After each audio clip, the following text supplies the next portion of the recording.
आज आपके समारोह का, इस बार के समारोह का ये आखिरी दिवस है और प्रातःकाल की बैठक भी आखिरी बैठक है।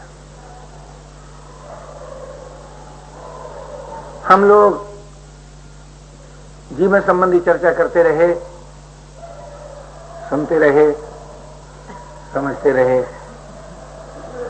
अब प्रश्न यह है कि सचमुच क्या हमारी मांग है, उसके लिए हमें क्या करना है। इन दो बातों पर ही सारे समारोह का सार निर्भर है। ऐसी चीज जो सभी को मिल सके और सभी को पसंद आए, जिससे कभी किसी को अरुचि न हो, देने से घटे नहीं, पाने से तृप्ति हो नहीं। तो ऐसी चीज एकमात्र प्रेम तत्व है। प्रेम तत्व से कभी किसी को अरुचि नहीं होती, प्रेम देने से कभी घटता नहीं, घटता ही नहीं, यही बात नहीं, क्षति पूर्ति और निवृत्ति से रहित। आपने कैसे? तो निवृत्ति काम की होती है, पूर्ति जिज्ञासा की होती है और प्राप्ति प्रेम की होती है। तो काम की निवृत्ति, जिज्ञासा की पूर्ति और प्रेम की प्राप्ति, ये मानव मात्र का अपना लक्ष्य है। अब प्रश्न ही उत्पन्न होता है कि काम की निवृत्ति कैसे होती है? तो कहना पड़ता है एकमात्र सत्संग से होती है। सत्संग अर्थ क्या है? जो असत्य है उसको अस्वीकार करना और जो सत्य है उसको स्वीकार करना। यहां असत्य क्या है, इस संबंध में मानव सेवा संघ का दृष्टिकोण क्या है? तो वो ये नहीं है कि आप संसार को असत मानिए, ऐसा नहीं है। ये भी नहीं है कि सत्य मानिए।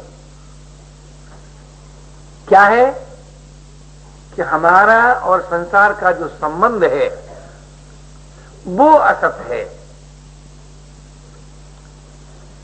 और ये जो असत है ये प्राकृतिक नहीं है, ये ईश्वरी नहीं है, ये हमारी अपनी भूल से उत्पन्न हुआ है कि हमने मिली हुई वस्तु, योग्यता, सामर्थ्य को अपना मान लिया, अपने लिए मान लिया, अथवा आस्था, श्रद्धा, विश्वास पूर्वक सर्वसमर्थ प्रभु को स्वीकार नहीं किया। ये भी असत है। और ये जानते हुए कि दूसरे लोग हमारी सहायता करें, सहयोग करें, और हमने दूसरों की सहायता, सहयोग नहीं दिया, ये भी असत है। संसार कैसा है इस संबंध में एक निर्णय नहीं है, अनेक मत हैं।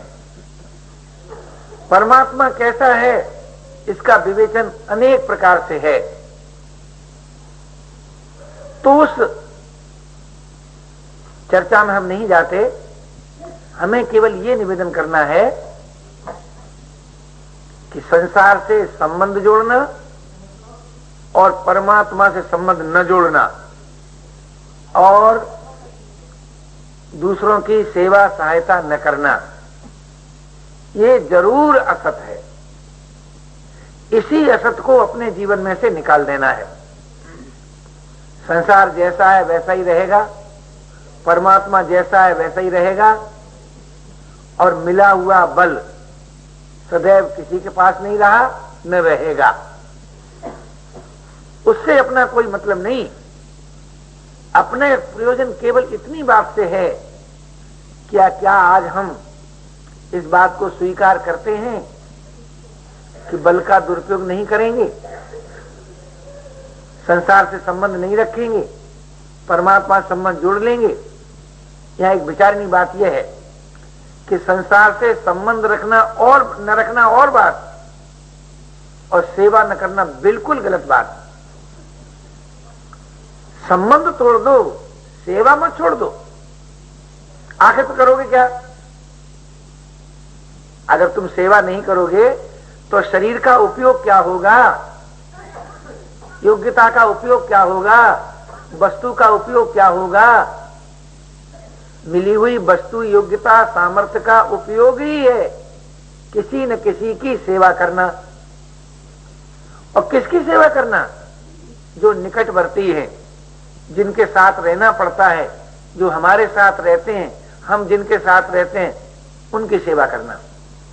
मुझे अपने बचपन की एक भूल मालूम है, और वो भूल ये है कि मैं घर वालों का तो बात न सुनूं और गांव वालों के साथ बड़ा अच्छा व्यवहार करूं। क्यों? ये जो घर वाले जो होते हैं ना, ये आसानी से मान नहीं दिया करते। ये तो अपना अधिकार न मानते हैं। इनके मन में ये कभी नहीं आती कि हमारे संबंधियों ने हमारे साथ सेवा उदारता की है। वो तो ये सोचते हैं ना कि वो तो उनको करना ही चाहिए था, और न करने पर बिगड़ते हैं घर वाले। ये नियम है। तो मैं मान पाने के लिए, अपनी प्रशंसा सुनने के लिए दूसरों लोगों के साथ अच्छा व्यवहार करता और घर वालों के साथ कटु व्यवहार करता। ये जब मुझे पता चला कि घर के लोग तो मुझको नापसंद करते हैं, बाहर के क्यों पसंद करते हैं, तो मुझे बड़े सोचने पर यह पता चला कि सचमुच घर वालों की मैंने सेवा नहीं की, आदर नहीं दिया, उतना प्यार नहीं दिया, उनकी ममता नहीं छोड़ी, उन पर से अधिकार नहीं हटाया, और बाहर वालों का काम किया केवल मान के लिए। और वो बहुत दिन तक मेरे जीवन में कमजोरी रही। यहां तक कि राजनीतिक क्षेत्र में भी जो मैंने भाग लिया, तो यही सोच कर लिया कि शहीदों की कब्र पर जुड़ेंगे हर बरस मेले, वतन पे मरने वालों का यही बाकी निशा होगा। तो महान भाव, बहुत गंभीर बात है, बहुत विचारणीय बात है।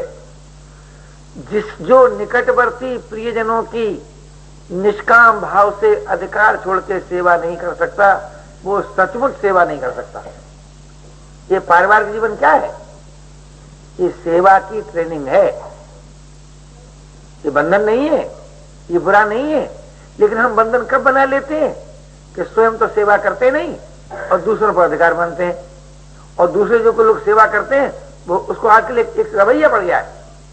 बड़े बड़े पद बने हैं महाराज, बड़े गीत गाए लोगों ने कि साहब माता पिता बंधु दारा पूरी तरह से सुख के भोगी हैं।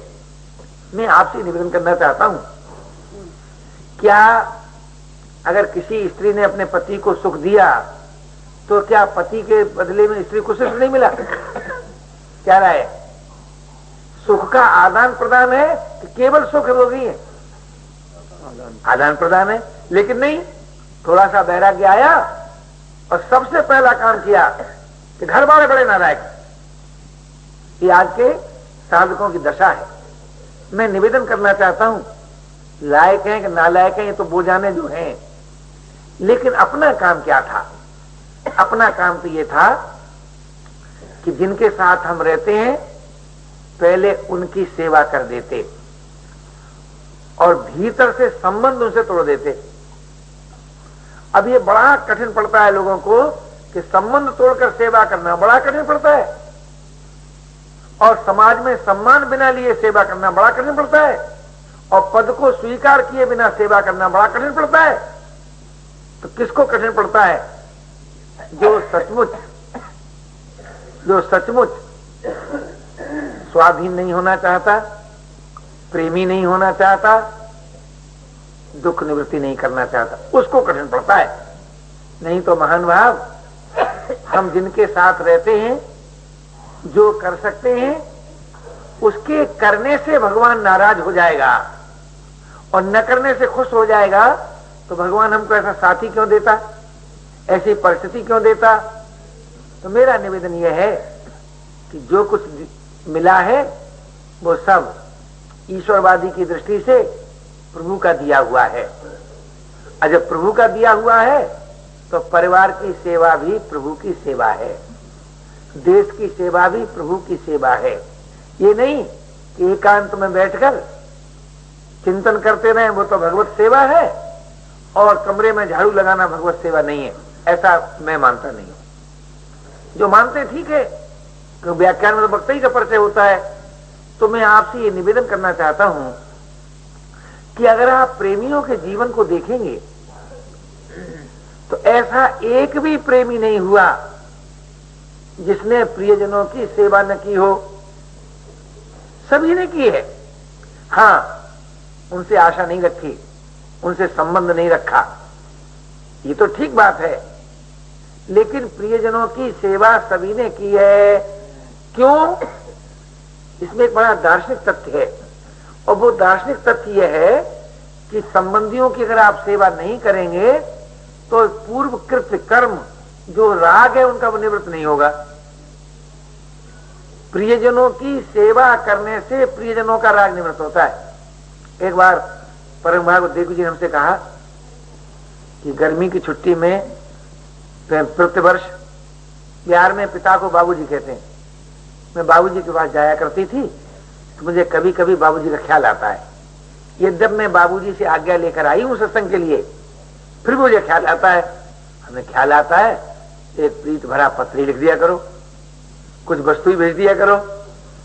तो छुटकारा पाने का उपाय क्या है कि जिनसे संबंध जोड़ा था उनकी सेवा कर दो। एक सज्जन हमारे पास आए, महाराज क्या बताएं, मेरे मन में बार बार लड़के का ख्याल आता है। तो मैंने कहा क्या लड़का तुम्हारे साथ नहीं है? तब उन्होंने कहा बड़े दुखी होकर कि उसकी मां का देहांत हो गया है और बच्चा नंसाल में रहता है, उसकी नानी पालन पोषण करती है। तो मैंने कहा जिस दिन ख्याल आया करे उस दिन 50 रुपए का महीना कर दिया करो। मैंने ये नहीं कहा कि लड़के की ममता छोड़ दो, मैं तो जानता था कि छोड़ सकते ही नहीं, ऊपर से भले दिमाग भर ले, जिससे सुख लिया उसकी ममता आसान है छूटना? आसान नहीं है। जितना सुख लिया उससे कई गुना देकर विचार पूर्वक क्षमा मांगोगे तब संबंध टूटता है, मजाक नहीं है, टूट जरूर जाता है, इसमें कोई दो मत नहीं है। तो बोले महाराज ये तो बड़ा कठिन है। हमने कहा तुम्हारी चलती क्या, तुम्हारे बाप भी लड़के ख्याल नहीं मिटा सकते। अरे अपना मानोगे और सेवा नहीं करोगे ख्याल मिट जाएगा। ये गुरुओं का ख्याल किसको ज्यादा आता है? जो गुरु की बात नहीं मानता। या किसको ज्यादा आता है? जो गुरु स्वयं चेला में आसक्त होता है। माफ कीजिएगा मैं किसी भक्ति से नहीं कहता हूं, कोई गुरु महाराज नारायण हो जाए। ये जो चेलों को अपने अपने गुरु का ज्यादा ख्याल आता है वो उन्हीं चेलों को आता है जो गुरु की बात नहीं मानते, और उन्हीं चेलों को आता है जिनका गुरु स्वयं चेलों में आसक्त है। अगर गुरु आसक्त न हो तो चेले में आसक्ति हो जाए? त्रिकाल में भी नहीं हो सकती। गुरु शिष्य का संबंध होता है अनासक्ति के लिए। ये नहीं है कि 10 प्रकार की आसक्तियां तो थी, 11वें प्रकार की और नहीं पैदा हो गई। तो मैं आपसे निवेदन करना चाहता हूं, संसार का ख्याल कब छूटता है? जो संसार की दी हुई वस्तु संसार को दे देता है। क्योंकि आज आखिरी दिन है, उपसंहार करना था। अथवा संसार का ख्याल किसका छूटता है? इसी पर चलो, जो जीवन में मृत्यु का अनुभव कर देह से स्पष्ट रूप में चिंतन नहीं, सोहम शिवोहम का चिंतन तो बहुत करते हैं, उससे नहीं काम बनता। स्पष्ट रूप से जो देह की ममता को तोड़ देता है, देह के रहते हुए, उसको संसार का ख्याल नहीं आता। अथवा किसको संसार का ख्याल नहीं आता? जो बिना देखे भगवान पर अपने को निछावर कर दे। 3 आदमियों का संसार का ख्याल टूट जाता है। जिसने श्रद्धा विश्वास पूर्वक प्रभु को अपना मान लिया, अपने को प्रभु का मान लिया, उसके जीवन में संसार का ख्याल नहीं रहता। जिसने विचार पूर्वक तीनों शरीरों से अपने को असंग कर लिया, उसको संसार का ख्याल नहीं रहता।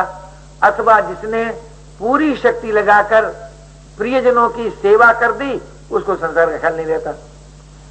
एक का नाम कर्मी योग है, एक का नाम ज्ञानी योग है, एक का नाम भक्ति योग है। तो मैंने कल कहा था कि आज प्रेमियों की बात करूंगा। तो ये तो उपसंहार हो गया 6 दिन की चर्चा का। अब आप देखिए, प्रेमी सतयुग में भी हुए, त्रेता में भी हुए, द्वापर में भी हुए, कलयुग में हुए, हर युग में प्रेमी हुए हैं। ये जो प्रेमी शब्द कहा जाता है ना, वो भगवत प्रेमी शब्द कहा जाता है।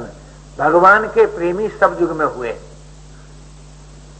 आप देखिए, सतयुग में श्री प्रहलाद जी भक्त हुए। कैसे हो गए भक्त? अभी लाल कन्हैया गीत गा रहे थे ना, एक लाइन में भगवान की महिमा बता रहे थे, दूसरी लाइन में अपनी निर्बलता बता रहे थे। आप जानते हैं, जिसे अपनी निर्बलता का ठीक ज्ञान हो जाता है, जिसे भगवान की ठीक महिमा पसंद आ जाती है, उसका भगवान से संबंध हो जाता है। बढ़िया डॉक्टर हो, स्वयं हो रोगी, संबंध जुड़ेगा कि नहीं जी? रोगी का डॉक्टर से संबंध जोड़ना स्वाभाविक हो जाता है, क्या स्वाभाविक होता है जी? स्वाभाविक हो जाता है। ऐसे ही पतित का और पतित पावन का संबंध स्वाभाविक हो जाता है। ऐसे ही चाकर का और ठाकर का संबंध स्वाभाविक हो जाता है। तो कहने का मेरा तात्पर्य था कि जो सचमुच अपनी निर्बलता से पीड़ित होता है और प्रभु की महिमा स्वीकार करता है, उसका नाम भक्त होता है। अब आप देखिए प्रहलाद जी के जीवन में क्या है। उन्होंने एक भक्त को देखा कि वो भगवान के चिंतन में डूबा हुआ है, भगवान से विदित हृदय करके प्रार्थना कर रहा है। उन्होंने पूछा, तू क्या कर रही है? कर क्या रही हूं, मुझसे बड़ा अपराध हो गया है कि मेरी असावधानी से बिल्ली के बच्चे जो हैं वो हवा में बंद हो गए, आग लग गई। तो मैं उस सर्वसमर्थ प्रभु से प्रार्थना कर रही हूं कि हे प्रभु, बच्चों की मृत्यु न हो। उससे पहले प्रहलाद ने कभी नहीं सुना था, अपने बाप की महिमा सुनी थी, अपने बाप का ही बोलबाला सुना था। क्योंकि हिरण्यकश्यप ने अपने व्यक्तित्व की महिमा के लिए ही तप किया था। तो जो अपने सुख के लिए तप करता है, जो अपने सुख के लिए जप करता है, उसकी गणना माफ कीजिएगा हिरण्यकश्यप के सूची में आती है। तो किसी व्यक्ति से नहीं कर रहा हूं। अपने सुख के लिए किया हुआ भजन ये राक्षसी स्वभाव है। अपने सुख के लिए किया हुआ तप ये राक्षसी स्वभाव है। अपने सुख के लिए किया हुआ दान ये राक्षसी स्वभाव है, ये मानवीय स्वभाव नहीं है। तो उसने कहा, नन्हा सा बालक था, भोला भाला था, भगवान की लीला है कि ईश्वर के न मानने वालों ही के ईश्वर भक्त पैदा होता है। ये भगवान की लीला है, ये उनका विनोद है, ये उनकी कृपालुता है। एक बिजनौर में रामोत्तर शर्मा थे, यूपी की बात है, उन्होंने 2000 पेज की किताब लिखी कि पुनर्जन्म नहीं होता। तो उन्हीं के घर में लड़का पैदा हो गया जिसने पुनर्जन्म की बातें बता दी। ये भगवान की लीला है, क्या किया जाए। तो प्रहलाद ने कहा कि देख भाई, तेरा जब अबा खुले तो मुझे बुला लेना, मैं देखूंगा कि देखें भगवान रक्षा करता है क्या। उसने बुला लिया, बच्चे जिंदा निकले। प्रहलाद के मन में ये विश्वास हो गया, माफ कीजिएगा, घर छोड़ के नहीं भागा, बढ़िया गुरु के पास नहीं गया, सत्य का आदर किया। प्रहलाद के मन में ये विश्वास हो गया कि सर्वसमर्थ रक्षक है, कोई सर्वसमर्थ रक्षक है। यही ने प्रहलाद की दीक्षा है, कह रहा है किशोर जी। और कोई दीक्षा ली इसने? किसी महात्मा के पास गया, शरण में आके चेला बना क्या है? महात्मा से जाके चिपका क्या? सत्य स्वीकार कर लिया। एक बार जो सत्य स्वीकार किया, अब मजबूर है प्रहलाद उसकी स्मृति करने में। जप नहीं किया उसने, याद आती थी बार बार। किसकी? जिसकी महिमा स्वीकार की उसकी, जिसकी महिमा स्वीकार की उसकी याद आती थी।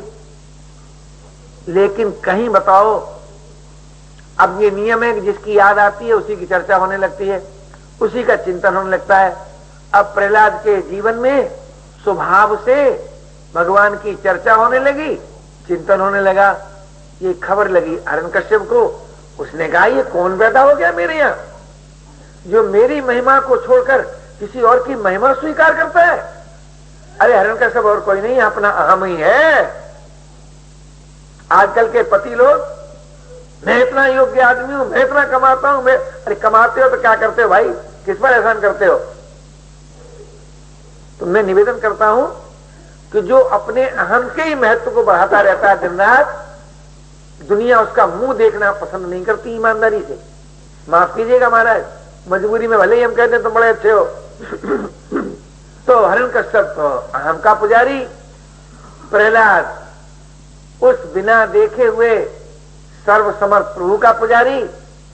अब विचार भेद हो गया, मतभेद हो गया। प्रहलाद को अनेक प्रकार के कष्ट देना आरंभ कर दिया।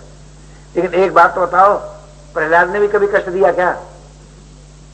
ये हमें वो नहीं सुना भाई। प्रहलाद ने कभी कष्ट नहीं दिया किसी को, कभी शिकायत की क्या? क्या प्रहलाद ने ये कहा हम तो भक्त हो गए, हमारा बाप नालायक है? आज जरा सा भगवान में विश्वास हुआ तो सबसे पहले बाप नालायक, मां नालायक, कसम नालायक। क्या तरीका है आपका? अरे बाबा, जो भगवान का हो जाता है उसे कोई गैर दिखता है क्या? उसे कोई और मालूम होता है क्या? वो किसी को बुरा समझता है क्या? वो किसी की निंदा करता है क्या? कभी नहीं करता। लेकिन एक बड़ी वीरता की बात है, बड़ी बहादुरी की बात है कि वो प्रेमी संबंध किसी से नहीं रखता, बिल्कुल निर्लेप, जीते जी मरा हुआ। क्यों? संबंध सिवाय प्रभु के और किसी से नहीं रखता, महिमा सिवाय प्रभु के और किसी की नहीं मानता, लेकिन प्रभु के नाते सबके प्रति हित कामना रखता है। तो महाराज अनेक प्रकार के कष्ट देने के बाद भी जब प्रहलाद भयभीत नहीं हुआ, उसकी आस्था नहीं बदली, उसका चिंतन नहीं बदला, उसकी प्रियता नहीं बदली, तो अंत में इतना क्रोध आ गया अहम देवता को, हिरण्यकश्यप को, कि स्वयं चला मारने के लिए। मुझे बता तेरा राम कहां है? नन्हा सा बालक कहता है मुझ में है, तुझ में है, खर्ग में है, खम्भ में। यही ने कहा मेरा राम है। निश्चिंत होकर, निर्भय होकर, सहज भाव से प्रहलाद ने कह दिया। जहां कहा खम्भ में है तो नरसिंह भगवान को खम्भ में से प्रकट होना पड़ा। भगवान ये मत समझिए कि दुष्टों के नहीं होते, सबके होते हैं वो, और सबके न हो तो भगवान ही नहीं है। अब वो हिरण्यकश्यप को तप काल में ये वर दे चुके थे। हिरण्यकश्यप ने क्या क्या मांगा था? दिन में न मरूं, रात में न मरूं, अस्त्र से न मरूं, शस्त्र से न मरूं, जमीन पे न मरूं, आसमान से न मरूं, मनुष्य से न मरूं, पशु से न मरूं। जितना सोच सकता था सब उसने मांगा। अब मरे फिर कैसे? तो भगवान ने कहा ये तो सामर्थ्य मुझ में ही है कि आधा बन जाऊं पशु और आधा बन जाऊं मनुष्य। है नरसिंह का स्वरूप ऐसा ही है ना, आधा शेर की तरह है, आधे मनुष्य की तरह है। अब उनने कहा भैया ये तो मैं सब इसको ऊपर दे चुका, तो चलो देहरी पे बैठ के घुटने के ऊपर रख के नाखून से पेट फाड़ दो। उसने ये नहीं कहा था कि वो नाखून से नहीं मरूं, ये मांगा नहीं था। मांगा था क्या? है? नहीं मांगा था। तो कोई आदमी, कामना युक्त आदमी कितना ही चतुर हो, कहीं न कहीं धोखा खाई जाता है। हिरण्यकश्यप से भी धोखा खा गया। अब सुनते हैं कि नरसिंह भगवान का इतना तेजस्वी, इतना विशाल विग्रह था कि देवता कांपने लगे, कोई स्तुति करने को राजी न हो। लेकिन प्रहलाद बिल्कुल अभय था। तो नरसिंह भगवान ने, देखिए प्रभु की महिमा जितनी कही जाए कमी होती है। क्षमा मांगी प्रहलाद से, कहा प्रिय वत्स, हिरण्यकश्यप ने तो यह बड़ा दुख दिया और मुझे बड़ी देर हो गई। अब देखिए जो अनंत है, जो अपार है, जो समर्थ है आज प्रहलाद के सामने क्षमा मांग रहा है और अंत में बड़े दुलार से कहा, भैया प्रहलाद तू कुछ मांग ले, तू कुछ मांग ले। प्रहलाद ने कहा मुझे तो कुछ नहीं चाहिए। फिर कहा कुछ मांग ले, फिर भी कहा कुछ नहीं चाहिए, फिर कहा कुछ मांग ले। अब तो प्रहलाद बिगड़ गया। माफ कीजिएगा, मैं किसी जाति पक्ष की बात नहीं करता। कहने लगा मैं कोई बनिया हूं क्या? फिर भी भगवान ने कहा भैया प्रहलाद कुछ मांग ले। तो अच्छा मैं ये चाहता हूं कि मैं कुछ न चाहूं। यहां एक बड़ा दार्शनिक तथ्य है।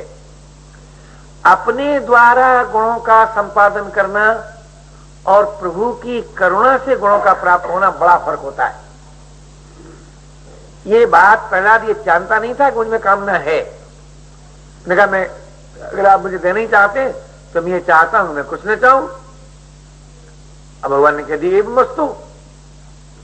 जब भगवान ने एवं वस्तु किया तब प्रहलाद को ज्ञान हुआ। क्या?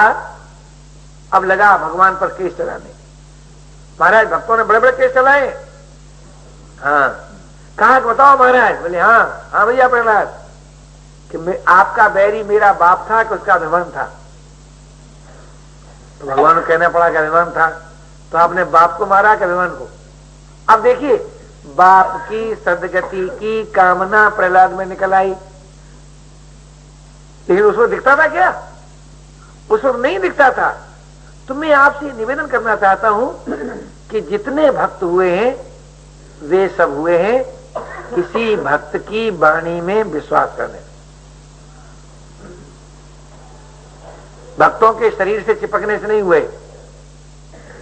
भक्तों के चित्र को दर्शन करने के लिए रखें अलग बात, लेकिन एक बात तो बताओ हमें, किस भक्त ने कहा है कि तुम मेरी शरीर की पूजा करना और भगवान के विग्रह की पूजा मत करना? किसी भक्त ने कहा है आज तक?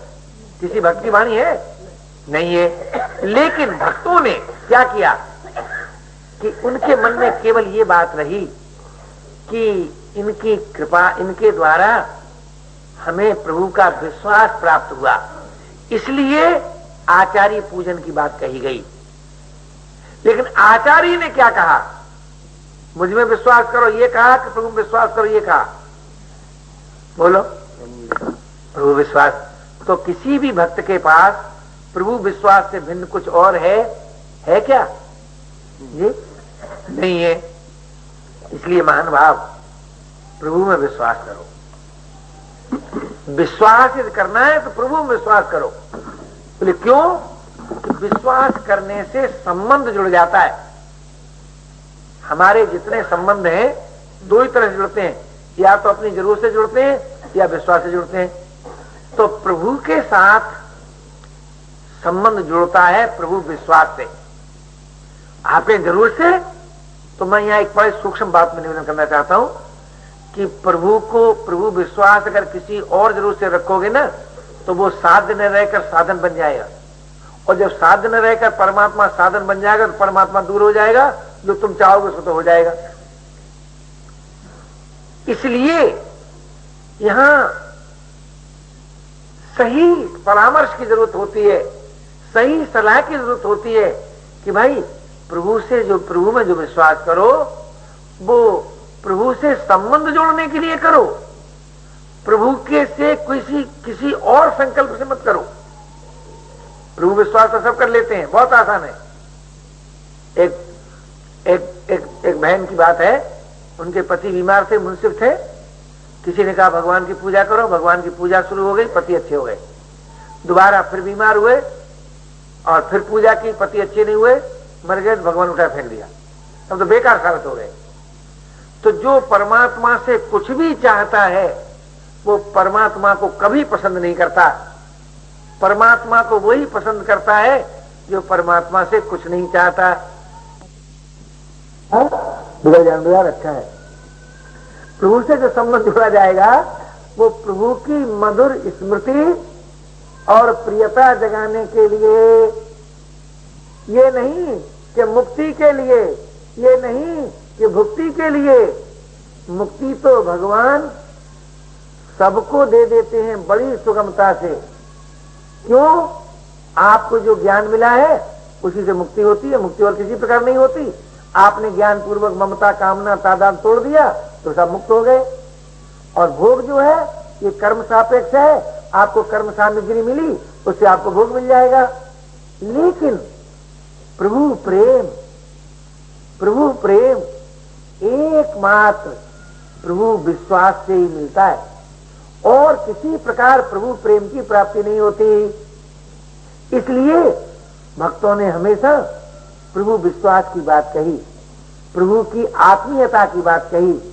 अरे भाई क्यों अधीर होते हो, क्यों बेचैन होते हो?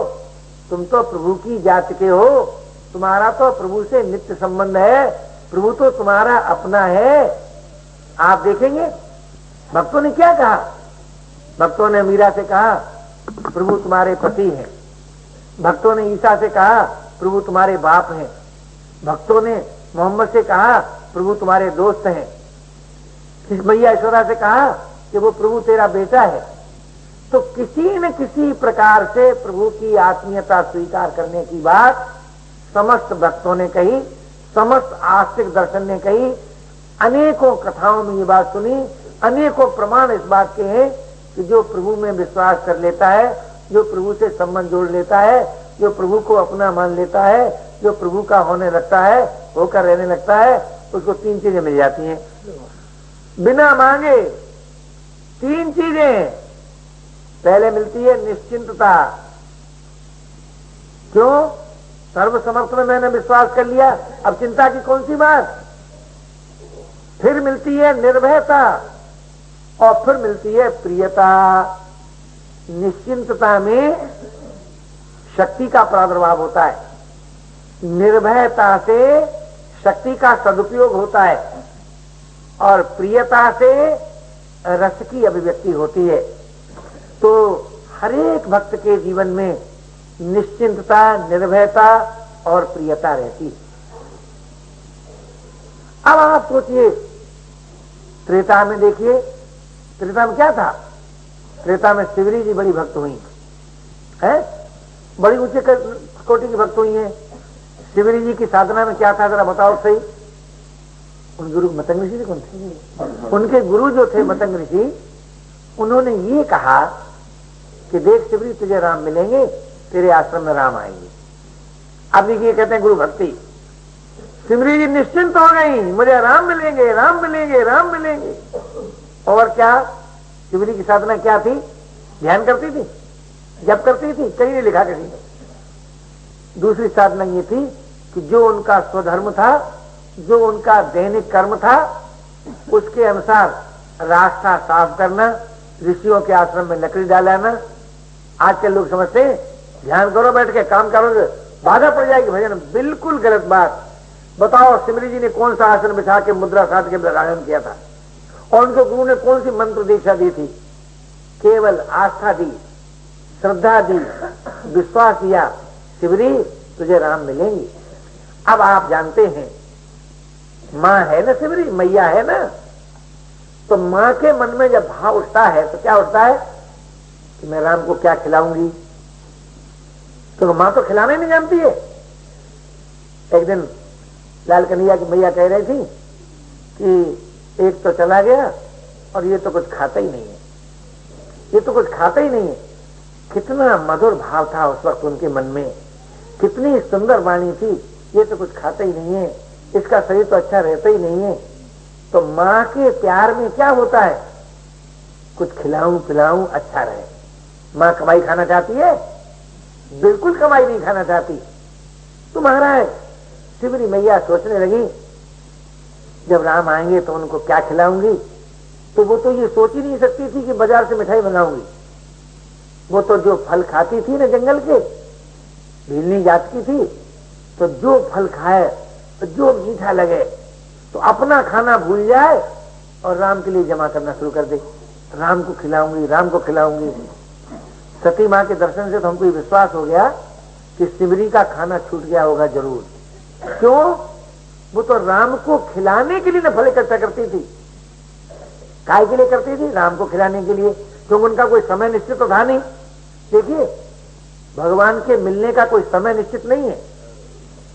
इसीलिए अखंड प्रतीक्षा थी, दिन रात प्रतीक्षा थी, राम आएंगे, जरूर आएंगे। क्यों? गुरु भगवान ने कहा इसलिए जरूर आएंगे।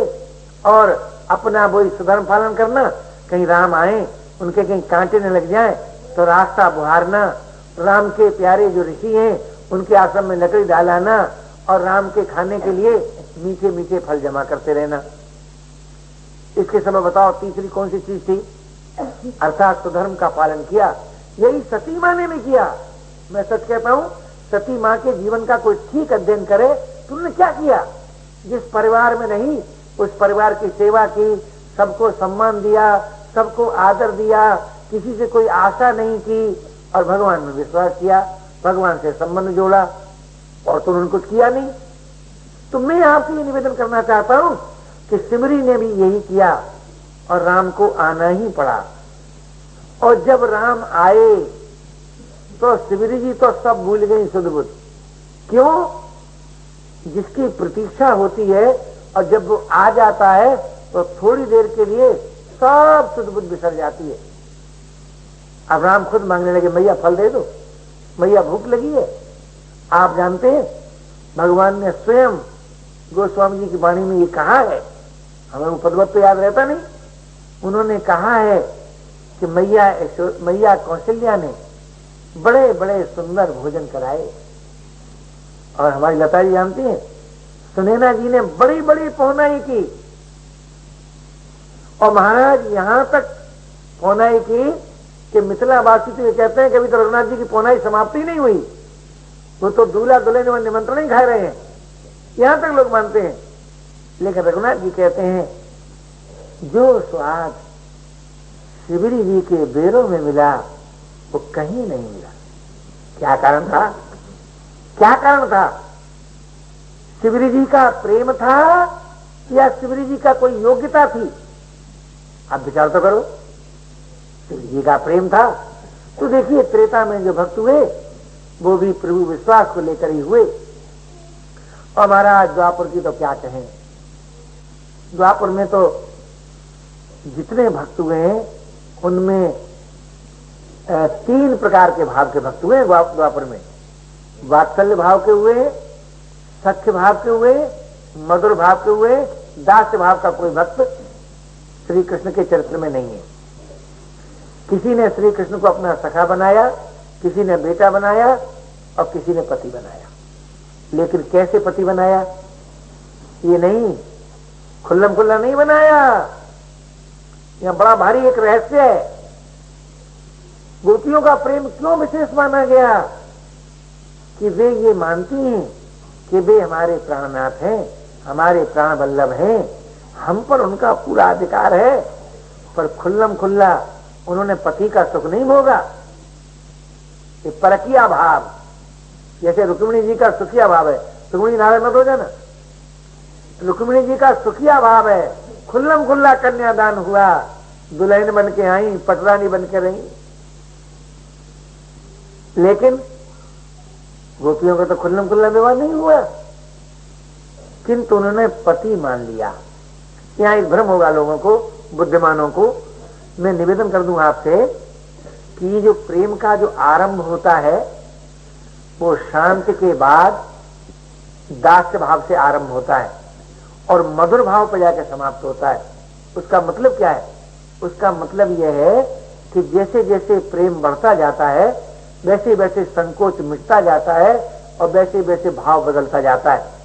श्री हनुमान जी जाहिरा दास हैं और वैसे हनुमान जी का नाम मालूम उनको दूसरा क्या है? चारशिला। मधुर भाव भी हनुमान जी में है लेकिन आरंभ में जाहिरा दास भाव है। तो जैसे जैसे प्रेम बढ़ता जाता है वैसे वैसे संकोच मिटता जाता है और जैसे जैसे संकोच मिटता जाता है वैसे वैसे आत्मीयता दृढ़ होती जाती है।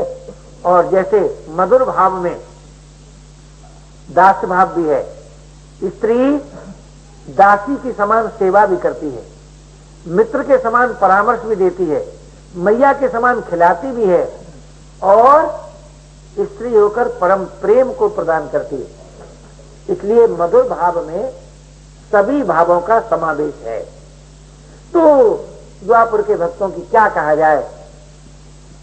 उन्होंने केवल एक बात सोची।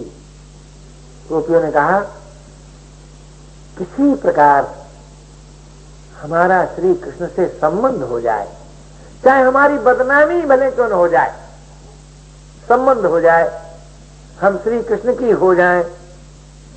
इसी भावना को लेकर उन्होंने अगहन के महीना में जमुना स्नान किया और गायत्री देवी की पूजा की। देखिए, प्रेमी लोग जो पूजा करते हैं, यहाँ एक बड़ा गहरा रहस्य है, और वो ये है कि या तो सुधर्म का पालन करते हैं या जिससे प्रेम करते हैं उसकी पूजा नहीं करते। आप देखेंगे प्रेमियों ने अधिकतर भगवान शंकर की पूजा की है, भगवान शंकर से प्रार्थना की है कि हमें श्री कृष्ण का प्रेम प्राप्त हो जाए। कहीं देवी की पूजा की है, कहीं सुधर्म का पालन किया है, परिवार और समाज की सेवा की है। तो साधन दूसरा और साध्य दूसरा, बड़ी रहस्य की बात है। और भैया संत मत में किसी किसी ने गुरु की आज्ञा का पालन किया है, ये तो किया है साधन और मिला है प्रेम। तो गोपियों ने कहा कि किसी प्रकार हमारा श्री कृष्ण से संबंध हो जाए। अब यह है छिपी हुई बात। ये जो जब एक बार हमने श्रीहरण लीला को जो सुना तो हमको ये बात मालूम हुई। अब श्री कृष्ण की तो स्वभाव ही है कि जो उन्हें अपना मानता है उसे वो अपना मान ही लेते हैं, वो कभी इनकार करते ही नहीं। तो उन्होंने देखा कि ये तो मुझको अपना बनाने के लिए, मेरी होकर रहने के लिए ये तपस्या कर रही हैं ब्रज गोपियां। अब देखूं तो सही ये कैसी तपस्या कर रही हैं। तो वो यमुना नहा रही थी, वस्त्र सब बाहर रखे थे, तो श्री कृष्ण वस्त्रों को लेकर पेड़ पर चढ़ गए, बंदर की तरह। क्या बड़े नटखट है ना, चढ़ गए महाराज। और गोपियां बड़ा न्योरे करती हैं, कहती हैं हे लाला तो हमको तंग मत करो, हमें जाड़ा लग रहा है, हवा तेज चल रही है, हमारी लज्जा बचाओ, हमारे वस्त्र दे दो। ऊपर से कहता आओ लेने जाओ। क्यों कहते हैं ऐसा?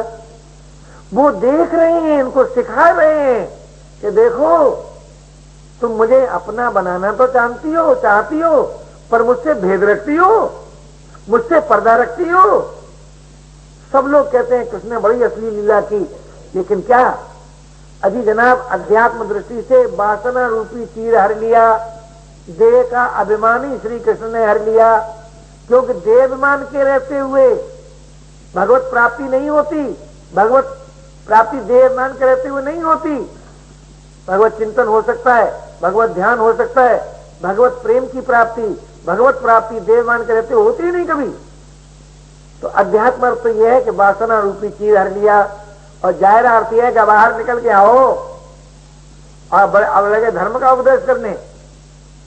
तुम नंगी होकर जमुना में नहाती हो, तुम ऐसा करती हो, ऐसा करती हो। जब उन्होंने अपने अंगों को हाथों से ढका तो कब ऊपर को हाथ करो तब वस्त्र देंगे। मतलब क्या था? देवाभिमान गलाने की बात थी। गोपियों का देवाभिमान गल गया।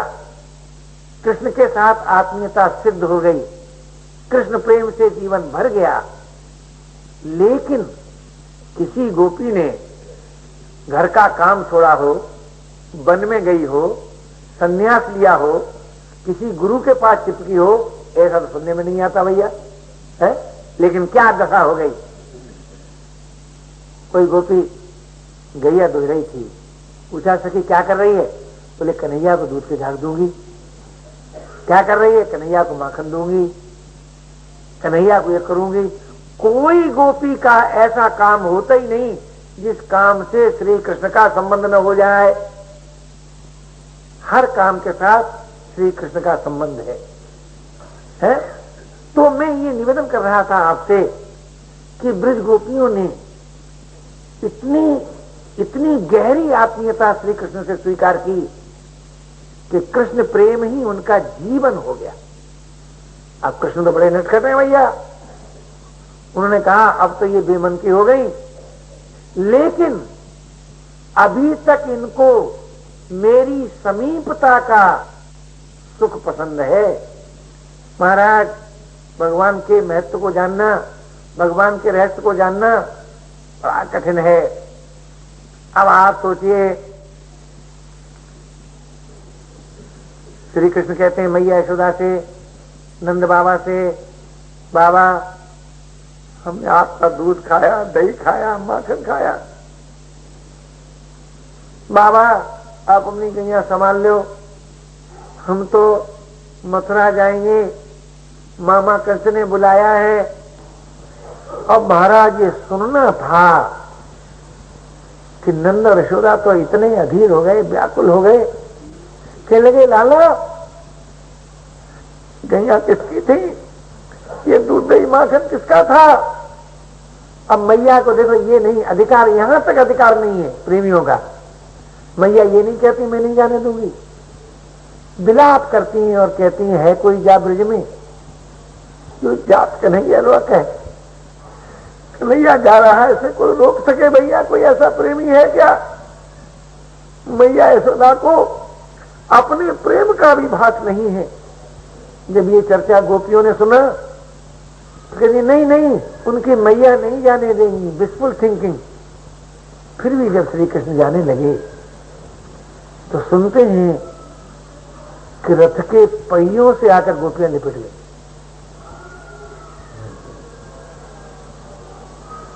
श्री कृष्ण में एक बड़ा आकर्षण है। उन्हें कहते हो सकी बात सुनो, बात सुनो, हम परसों आएंगे, परसों। आज तक ब्रज में ये रिवाज है कि परसों शब्द का इस्तेमाल नहीं करते। एक जगह अम्बरी यात्रा में एक पे वृक्ष पर लिखा था, परसों की पिया आमन जो कही, कब आवेगी बैरिन परसों। तो गोपियों ने देखा कि श्याम सुंदर के मन में हमसे अलग रहने की है, तो उन्होंने हट नहीं किया, आग्रह नहीं किया, मथुरा दौड़ी दौड़ी नहीं गई, पीछे पीछे नहीं भागी। क्यों? प्रेमास्पद के मन की बात पूरी हो, ये धुन रहती है। प्रेमी यही चाहते रहते हैं कि जिसमें प्रेमास्पद को सुख मिले, प्रेमास्पद के मन की बात पूरी हो। तो महाराज गोपियां दिन रात श्री कृष्ण के विरह में इतनी व्याकुल हैं, इतनी बेचैन है, अगर उनके वायु का स्पर्श हो जाए, शीतल वायु का, तो चौंक कर कहती हैं क्या तू प्यारे श्याम सुंदर का स्पर्श करके आई है। अगर कोई मथुरा मांग जाते हुए मिल जाए तो भैया तू कहां जा रहे हो, मथुरा जा रहे हो, बोले ये कहना उनसे, ये कहना, ये कहना। अगर कोई मथुरा मांग जाते हुए मिल जाए तो भैया तू कहां जा रहे हो, मथुरा जा रहे हो, बोले ये कहना उनसे, ये कहना, ये कहना। आता हुए मिल जाए तो मालूम है हमारे श्याम प्यारे श्याम सुंदर कैसे हैं। अब उनको न दिन का पता, न रात का पता। और महाराज गौओं की क्या दशा हो गई, तृण मुंह में लगा हुआ है, न उगल पाती है न निगल पाती है। क्यों? गौओं ने भी श्री कृष्ण को बछड़ा बनाकर उनके स्पर्श का सुख लिया है। गोपियों ने भी श्री कृष्ण की समीपता का रस लिया है। अब जिसने रस लिया है वे सब बेमन के हो गए, बेमन के हो गए। कभी कभी गोपियों की दृष्टि पड़ जाए कि उन्हें हरा हरा जब वन दिखाई दे तो अधीर हो जाए, व्याकुल हो जाए। मधुबन तुम क्यों हरे हो, क्यों नहीं जल गए, मुकुंद बिना फूल व्यर्थ ही खिलते हो, जमुना व्यर्थ ही बहती हो। कहने का मेरा तात्पर्य था कि जो ब्रज एक रस का स्रोत दिखाई देता था, अब कन्हैया के बिना सब घोर अग्नि में जलता हुआ दिखाई देता है। और उधर क्या दशा है, इधर तो ये दशा, उधर क्या दशा है। वे श्री कृष्ण मथुराधीश होकर बड़ा जय जयकार है, एक दिन अधीर हो गए। भैया उद्धव मोहि तो ब्रज की बड़ी सुध्यान है। क्यों महाराज, यहाँ आपकी सेवा में क्या कठिनाई है, क्या कष्ट है, जो आपकी ब्रज की सुधि आवे। भैया क्या बताऊं, जब तक मैंने ब्रज छोड़ा है किसी ने कनुआ कहकर नहीं बुलाया, किसी ने गुंजा की माला नहीं पहनाई, किसी ने दूध के झाग नहीं दिए, किसी ने माखन चोर नहीं कहा, किसी ने चित्त चोर नहीं कहा। भैया उद्धव मोए ब्रज की बड़ी सुधि आवे। महाराज आप अधीर न हो, व्याकुल न हो। अब भैया उद्धव तू तो ब्रह्मविद पुरुष है ना, मेरा नित्य परम सखा है ना। मैंने सुना है कि ब्रजवासी मेरे वियोग से बड़े अधीर है, व्याकुल है। तो जा भैया, उन्हें ने समझाया। उन्हें कहा सरकार आप अधीर न हो, आप व्याकुल न हो, मैं जाऊंगा। अरे भैया तू कैसे जाएगा, कौन तेरी ओर देखेगा वहां? तो भगवान ने सारूप अपना ही स्वरूप दिया, अपना ही रथ दिया, अपना ही पत्र दिया। तब वो उसी रथ में बैठकर उद्धव।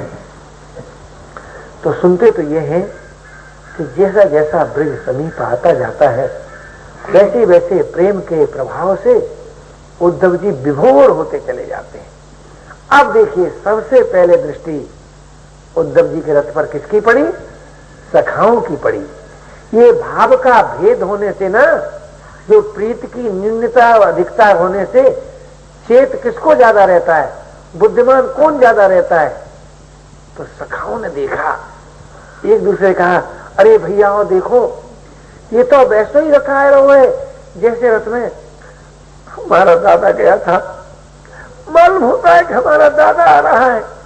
अब तो उनके हर्ष का पारा पार नहीं, और जितना प्रेम बढ़ता है, हर्ष बढ़ता है, उतनी शारीरिक चेष्टा रुकती है। अब ज्यों के त्यों खड़े रह गए। रथ जैसा जैसा समीप आता है वैसे वैसे और तीव्र उत्साह बढ़ता चला जाता है। पर आने पर देखा तो उसमें उद्धव जी विराज रहे हैं। सखाओं ने कहा उद्धव जी जोहार, आप अच्छे तो हैं? बोले हमारा दादा अच्छा है कि नहीं? उद्धव जी कभी उसे हमारी भी याद आती है कि नहीं? उद्धव जी ने कहा आप अधीर न हो, आपके दादा बहुत अच्छे हैं, उन्होंने भेजा है मुझे कि मैं आपसे उनकी बात कहूं, आप अधीर न हो। अरे भैया उद्धव क्या बात करेगा तू, हम क्या बात सुनेंगे? वो दिन कहा हम दादा के साथ खेलते थे, खाते थे, वो हमारे साथ खाता था। भैया अब हमें तो कुछ ना अच्छा लगे, तू जी बता हमारे दादा अच्छे तो हैं, कब आएंगे? चल भैया हम अपनी दशा क्या बताएं, तू इन गैयन की दशा देख ले, ये तुमको निगलती भी नहीं है, उगलती भी नहीं है, जो कि चोट चकते लगाए देख रही है, स्तब्ध हो गई है। भैया तू चल देख मैया की क्या दशा है, बाबा की क्या दशा है। इस समय उद्धव जी मैया यशोदा के पास नंद जी मिले हैं पहले, तो नंद जी के पास जब आए तो उन्होंने यही कहा भैया उद्धव हमारा लाला अच्छा तो है, हमारा लाला अच्छा तो है। भैया उद्धव हम क्या बताएं, लाला तो हमें भूल गो, लाला को तो हमारी सुनी नहीं है, पर तू ये बता अच्छे तो है वो। भैया बता कब आएगा लाला? बोले बाबा आप अधीर न हो, आपके लाला जरूर आएंगे। आपके लाला ने आपको जोहार कहा है, आपके लाला ने कहा है कि बाबा इतना कठोर रह गए है, जब से छोड़ के गए तब से आओ ही नहीं। उल्टा उड़ाना, उल्टा चोर कुतवाले जाते। मैया के पास गए, मैया ने कहा भैया उद्धव देख ये लाला का दूध के झाग रखे हैं, ये लाला के खिलौना रखे हैं, ये माखन रखो है, ये मिश्री रखो है, हमारा लाला अच्छा तो है। भैया उद्धव जहाँ रहे सुखी रहे, जुग जुग जिए। भैया उद्धव मैं क्या बताऊं, एक बार लाला आ जाता, मुझे अपनी धाय बना लेता, मैया न कहता, आ तो जाता। और भैया उद्धव मुझसे बड़ा अपराध हुआ, हाय हाय मैंने लाला के हाथ बांध दिए, मैंने लाला को अपनी भूल का अनुभव कर रही है, पीड़ित हो रही है। बार बार आशीर्वाद दे रही हैं, भैया उद्धव मैं तो माँ हूँ, सब सह लूंगी, चुपके ही रो लूंगी, पर प्रेम भी दगदा। राधा को समझाया जाए, एक बार तो आ जाए, भैया देख गोपियों की क्या दशा है। जब लाला था तब 2 जाती 4 आती, दिन भर मेरा घर भरा रहता था। जब से लाला गया है कोई न ग्वाल वाला आवे न कोई गोपी आवे, कुछ नहीं, सब नीरस हो गया है। तू जा इन गोपियों को तो देख उनकी क्या दशा हो गई है। तो महाराज उद्धव जी जो गोपियों के पास आए हैं तो उन्होंने यही कहा, बहुत सी बड़ी बात है, लेकिन सार ये कहा, उद्धव तुम बोरे हो गए हो, तुम पागल हो गए हो, तो जो यहां तक दौड़े हुए चले आए, तुम बताओ कहां श्याम नहीं है। हर गोपी में रोम रोम में श्री कृष्ण का दर्शन हो रहा है उद्धव जी को, रोम रोम श्याम है। और भैया उद्धव तुम योग सिखाए हुए आए हो, तुम ये तो बताओ हमारे पास हमारा मन है क्या? बेमन के निरोध हम किसका करें, किसका करें? हम कैसे योग करें भैया? और अगर उन्हें हमें अवधूत नहीं बनाना है, योगिनी बनाना है, तो गुरु वहां और चेली यहाँ, ये कैसे हो सकता है? तो महाराज उद्धव जी सारा ज्ञान भूल गए और प्रभु से आराधना करने लगे। और इधर से जब वो लौटे हैं तब उधर से तो श्री कृष्ण की स्तुति करते हुए आए थे, बुद्धिमानी का अभिमान लेकर आए थे, इधर से श्री कृष्ण की निंदा करते हुए लौटे हैं। और जब लौटे हैं तो इतना उनको, और ये मनोरथ करते हुए लौटे हैं कि जहाँ ब्रिज में मैं लता हो जाऊं, पता हो जाऊं, गोपी पद पंकज की रज मेरे ऊपर पड़ जाए, मैं कृतार्थ हो जाऊं। और उधर जाकर जब श्री कृष्ण को बिगड़ने लगे हैं, जल्दी जाओ नहीं सारा ब्रिज डूब जाएगा, तो श्री कृष्ण के रोम रोम में गोपियों का दर्शन होगा। तो प्रेम का जो अद्वैत है वो विचित्र अद्वैत है महाराज। यहीं तक थोड़ी समाप्त हो गया, आगे चल के श्री कृष्ण मथुरा छोड़ के भी चले गए। अब रुक्मिणी जी के पास चले गए, द्वारकापुरी चले गए, बड़ी मौज हो रही है। पटरानियां 8 तो पटरानी है, कहीं 16 से आते, कितनी रानियां हैं, महाराजा विराजा हैं, जय जयकार हो रहा है। तो नारद जी को विनोद सूझा और उन्होंने विनोद में श्री रुक्मिणी जी से कहा कि हे रुक्मिणी जी, आप दिन रात प्राण वल्लभ की इतनी सेवा करती हो, प्रेम करती हो, पर जब देखो तब ये राधे राधे रखते रहते हैं। तो यहाँ स्त्री स्वभाव का थोड़ा चित्रण है, या अधिकार मानने वाले प्रेमियों का और अधिकार न मानने वाले प्रेमियों का चित्रण है। ये मत सोचिए कि रुक्मिणी जी प्रेमी नहीं है, परम प्रेमी है, राग प्रेम है, प्रेम में कोई कमी नहीं है, लेकिन प्रेम में श्रेणियां न होती है। तो रुक्मिणी जी तो अपना अधिकार मानती हैं। तो ये बात रुक्मिणी जी को पसंद नहीं आई। क्यों? किसी का पति किसी स्त्री की प्रशंसा करे या किसी स्त्री को पसंद करे तो ये स्त्री को सही नहीं जाती, ऐसे पुरुषों से भी नहीं सही जाती। अगर किसी की स्त्री किसी पर पुरुष को प्रेम करे या पसंद करे तो पुरुष को भी अपना बड़ा तिरस्कार मालूम होता है और स्त्री को भी अपना बड़ा तिरस्कार मालूम होता है। क्यों? दोनों एक दूसरे पर अधिकार न मानते हैं। तो रुक्मिणी जी थोड़ी उदास हो गई। आप जानते हैं जो श्याम सुंदर प्रेम के ही पुजारी हैं, अगर उनकी प्रिया उदास हो जाए तो श्री कृष्ण को करता हूं